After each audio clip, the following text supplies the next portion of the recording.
how we function as human beings. So I stand here, somebody tells me something, they speak to me. The point of it is though, I'm going to only interpret that through my own perception. Okay? So somebody says something to me, it goes through a process in me, okay, which is going through my understanding, which goes through all of my experiences, goes through all of my history, goes through all of my trauma, and then I translate that into how I perceive it. It doesn't mean it's what the person actually meant though. And if we look at the world as it is today, okay, everybody's right. Because everybody needs to be right. Because everybody sees things through their own eyes or their own mind or brain, however we like to. I don't want to get too heavy on it. And so what I'm trying to do in the book is I start off with, so I'll get the book, okay. It's divided into three parts, okay. The question, how did I get here, right? So if I tell you that this title changed, if I'm not going to lie, it changed about 50 times. And I was sure each time that was it. That was it. I'll get up in the morning, it's done, okay, it's done, I've got it. And by the end of the day, I was like, nah, that's not it, right? So book 2 is going to be interesting because I'm already on third title, right? And one day I was listening to a song that this girl was singing called Daydream. I think it's called Daydream. And and I watched the video, and basically she had lost her mother to cancer and her mother told her to keep going. She was really talented, a beautiful voice, and her mother told her to keep going. And she was saying about how we give up on our dreams, and you know, and then she goes, and when we give up on our dreams, one day we wake up and we look at our lives and we go, how the hell did I get here? Because it wasn't where I wanted to be, yeah? And that's how the title came, because I thought, well, if this girl's singing it, then that's a message, right? So I took it in, yeah? So I divided it into 3, and it really wasn't going to be like this. And how it ended like this, I haven't even got an idea myself, to be honest with you. But my lady that reads my manuscript, Steph, said to me the other day when she interviewed me, was, do you feel a calling? So is it just like the writing's coming through you? And I said, yeah, I suppose it is really, right? So the first paragraph, I'll just read that to you, starts like this. There are moments in life that shake us to the core and send us in a direction we never expected. It might be the abrupt ending of a relationship, a cancer diagnosis, the death of a loved one, a job loss, or even a pandemic. All possible at any given moment, and to which none of us are immune. So I start off with that to just kind of go over the fact that we go through life most of the time on autopilot. Like, we just get up, we go to work, we come home, we eat, we drink, we have the same conversations very often. It's just really very automatic. And then something happens, and it's a traumatic event. It could be anything. In fact, the bit that I've got to in my studies is about acute trauma, which is an event that happens like a car accident or something like that, and actually cancer diagnosis goes into acute trauma because it's an event that happens very specifically. And the point with that is that this trauma, if it isn't closed, it's like a loop that just keeps going round and ready to be triggered at any point. And the thing is, we're all born with it, because even birth is a traumatic experience. So all of us have some form of it. So this is about really saying, this has woken me up, how did I get here? So that's kind of the first bit. So I go through my own little experiences there. And then in the second part of the book, what I've done is I've gone through quite a bit of science. Quite a bit of science, don't care what anybody says, to judge me on that.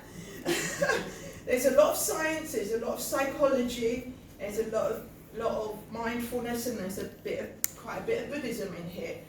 So I suppose if I was to say anything, it's a Buddhist approach, but not from a religious Buddhist approach, because in my view, Buddhism is a psychology, it's a view that we have about behaviour and why people behave the way they do. That's why we meditate. We don't meditate to bliss out, like a lot of people think.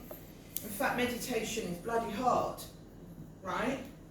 It's to give us the space to make inquiries about ourselves and our lives.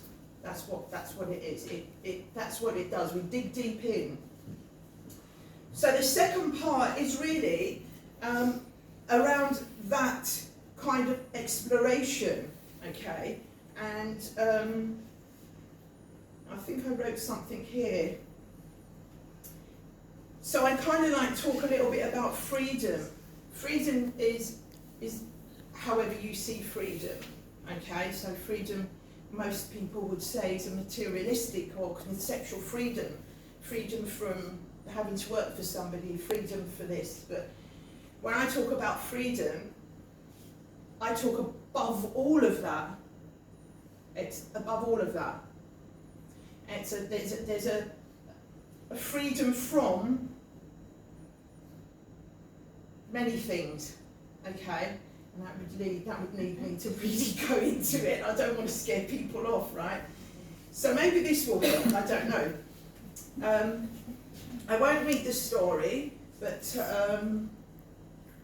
I'll read this paragraph. The story I'm about to share is slightly different. It is one of freedom, not the type of freedom so many of us spend our lives striving for. Something much more profound. This form of freedom is one whereby I am totally at ease with who I am, and in the battle to fit in or to impress, and the battle to fit in or to impress others no longer exists. Other people translate that as I'm rude, right? But it's just, it doesn't bother me, okay? Actually, some of the Buddhist monks and nuns I've met can come across quite rude. It's because they're just, it's not their problem. It's not my problem, right? So this freedom does not rely on external conditions, because following all the struggles that I've had to face, I came to the conclusion that my life was my life to live on my terms, and that's what I've done so far, right? And I want to show you that real happiness doesn't cost anything, nor does it look like what we are told it does. I want to teach you to make asking yourself, what do I want, a habit, because when you put yourself back in your life, it takes a whole new meaning.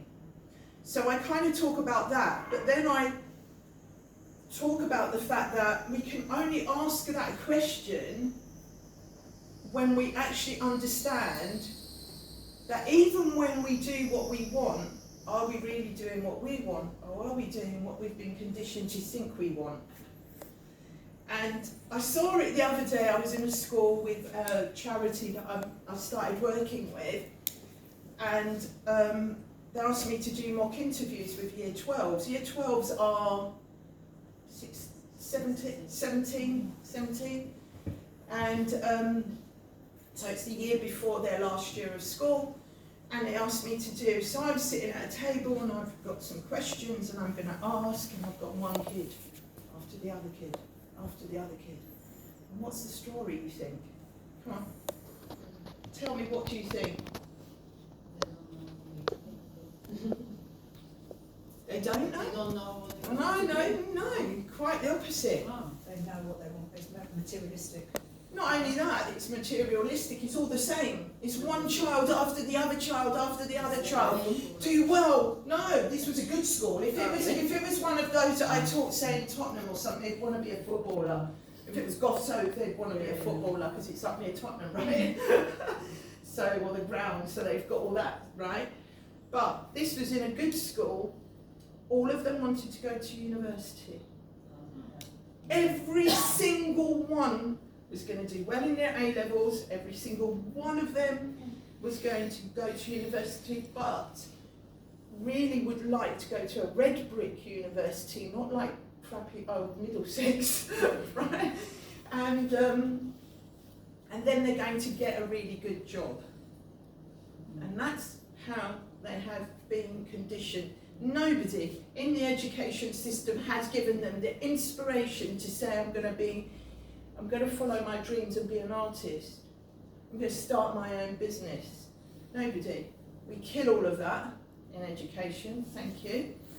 And so the second part of the book is really about us looking into that question of, am I doing what I want to do in my life, or am I doing what I've been told? So as a woman, am I doing what I want to do, or am I doing what I've been told a woman should do? So I've had the kids, I've had the marriage, I didn't want to do it, told my parents I never wanted to do it, but somehow I still ended up doing it. Don't ask me, I have no idea why, right? Love my kids though, so I won't take that back. That's all right, that was a plus, right? And then, so I explore all of that kind of what conditioning that we go through in society so that we fall in line. And so I don't go into the kind of conspiracy theory side of it. It is all on purpose. It's absolutely on purpose. And then every now and again you get somebody that might rattle the cage a little bit and go, I'm not doing it that way, and then they become delinquents or whatever else people want to name them as. Or they just become multimillionaires, because that's the opposite, yeah? Because usually they're free thinkers, they'll take the chance. I always spot those as kids at school and I go, right, remember me when you go to, when you know, like, just remember, right? So I've got one girl that actually follows me on all my social media, because, and I think I've written about her because she messaged me and she said, I've bought your book, and I said, you might recognise yourself then. Because she was in my year of 10, and the head teacher called me upstairs, that was Kevin, and said to me, Anna, I want to ask you about, can't remember her name now, and I better not say it anyway, about whatever, and I think I'm going to permanently exclude her. And I went, what? And he said to me, well, she's trouble. And I said, she's my bloody best student, like, are you for real? Like, you've just taken away an A star off me, mate, you know? And her behaviour in my class, I was just like, what do you mean she's, like, trouble? I don't even get it, right? And I said, yeah, you're not, because if you do, I'm going to kick up, I'm going. I'm just, like, had a great big argument with him, and I think he was a bit scared of me. And I said, I tell you what, if she ever kicks up in other people's class, just send her down to me. So she'd just give her a card. And so she spent most of her time in my classes. Even if I was teaching year 7, she'd be sitting in the corner somewhere. She went off into the IT industry, quite brilliant actually, because she's, you know, in a lot of projects with women, leading it kind of thing. So I don't know, I'm waiting for her to tell me if she's found who I've taught, you know, if she's identified herself in it. So I suppose what I'm trying to say here is, every now and again we might meet somebody though that gives us that little bit of a different perspective, if we're lucky. And we might go, right, okay, it doesn't have to be that way. I think we were lucky because we went to a school that was so diverse, and it was rubbish. It was a rubbish school. But what it was is it taught us, I see a lot of people that went to school with me that have done really well, right? Really well. And I think to myself, what is it that made them do really well? Well, that's, I think, because of all the challenges we had as we were in this kind of type of environment. Quite lucky, really. Okay, so in the end of it, I go through all of that. There is a lot of science in it. My mum said to me, "Oh, darling, you're so clever." I was like, she said to me, "You're very educated." And I was like, "Really? Did you just find that out now?" Like, where was you all the way through? So she's surprised, right? That I'm so educated. She says it's really hard, right? But, you know, English isn't her first language. And, yeah, she struggles with some of it. But the point that I've tried to do is make it as accessible as possible, because I find in the communities that I mix with, so a lot of Buddhists and Tibetan Buddhism in particular is quite intellectual. And so the conversations can be quite, you know, hard for some people. I'm used to it now. Mindfulness is very much a middle class practice, actually. And I'm trying to get that to kind of like be a lot more accessible. Not these great big long practices, not people sitting on cushions for hours in your daily life. Like when I used to do it with, when I do it with cancer patients, as an example, people living with cancer cannot sit with the trauma for an hour. Cannot. It needs to stop. It's actually what we call re-traumatizing, right? What we have to do is do what we used to do. So I used to say, find an activity that you do anyway. So I remember one woman, she used to do her mindfulness practice brushing her cat, right? So I think after a while she said, "I think the cat's losing its hair." So I was like, okay, maybe choose something else. There was another woman that was doing it, and I thought this was brilliant, and I actually use it, and that is like, so you get up in the morning and you put the kettle on because you're going to make yourself a tea or a coffee, and you go off and do a million different things, right? And then you come back. So she said, I stand and I watch the kettle boil.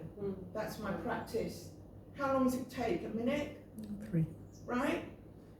And even in that minute, she finds herself gone off 100 different places like we do, yeah? So we've gone off to what's going to happen today and what that person did yesterday and all of that kind of thing. So the mindfulness that I try to teach people is more to do with fitting into your daily life. Otherwise, we're not going to do it.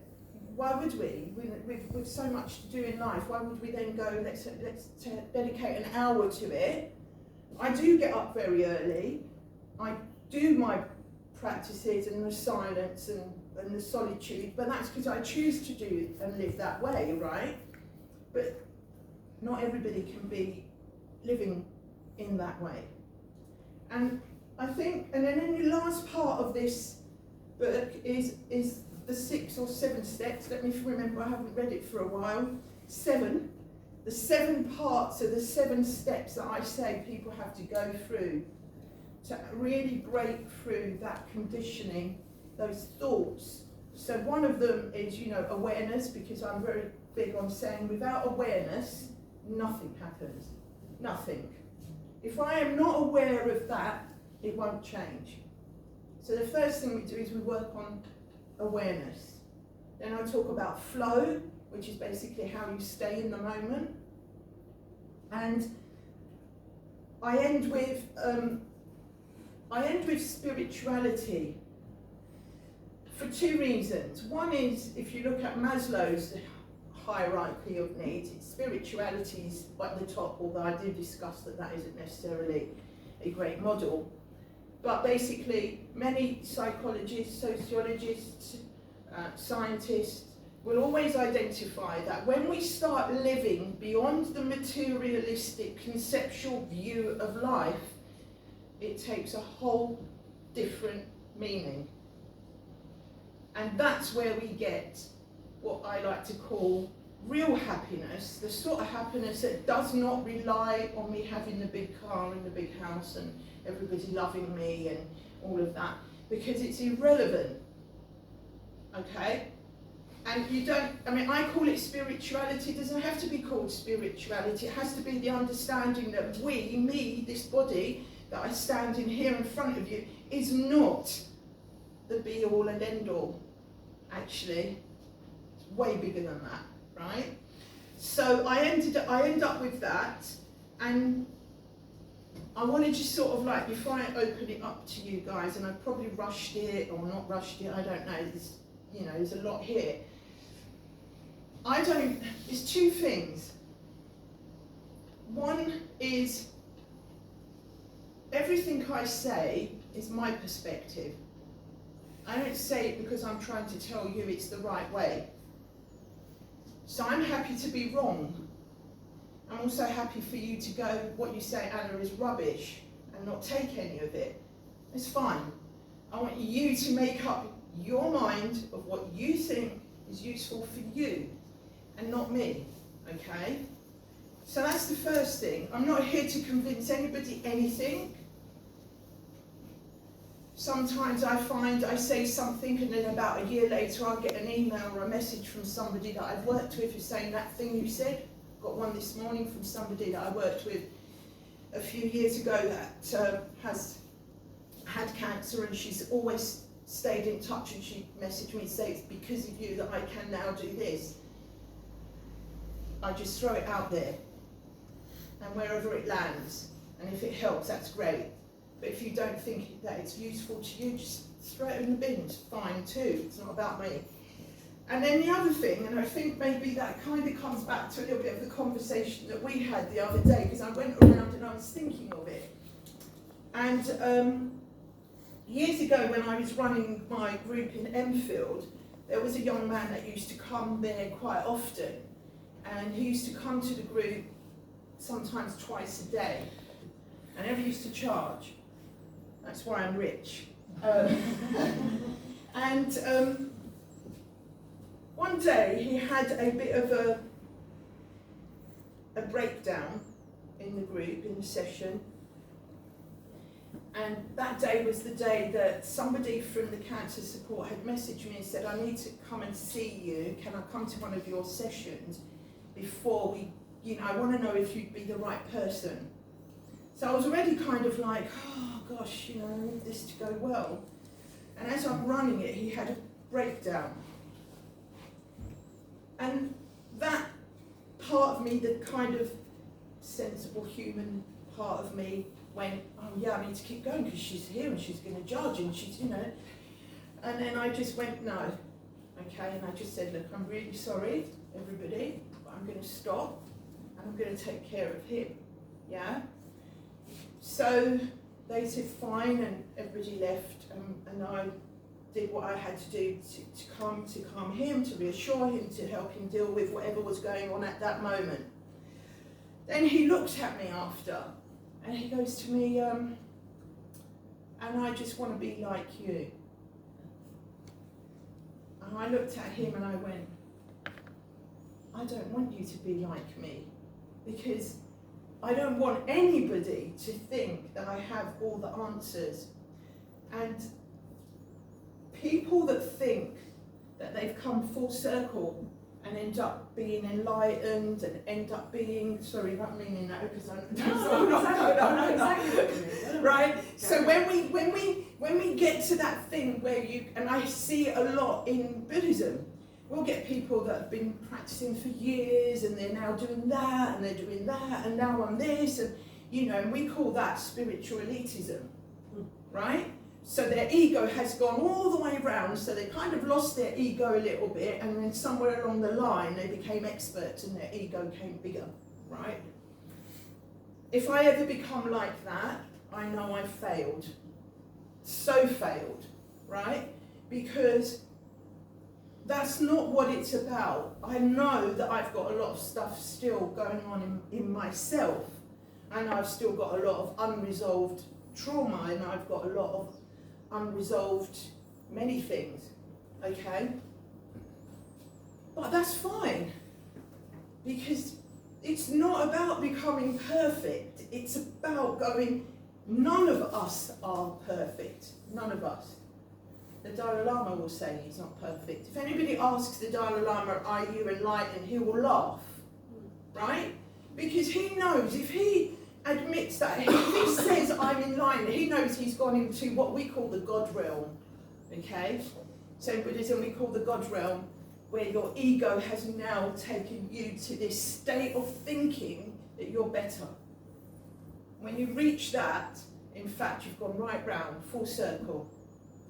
So I'm going to be honest with everybody here. No, I don't have my life sorted. I'm not perfect. I do have bad days. Actually, sometimes I have really crappy days, right? But equally, they never get me down very long. I'm very good at being down. I actually like down days, right? I will be completely silent. I will be completely in solitude, through it, face it, see it. Don't recommend it for everybody, right? Some people can't do that. Some people shouldn't do that. But that's how I am. So, opening it up to you to maybe just have a think. If you have any questions, happy to answer them. If you don't and you just want to sit with it, that's also pretty cool. I'm used to sitting in silence with people.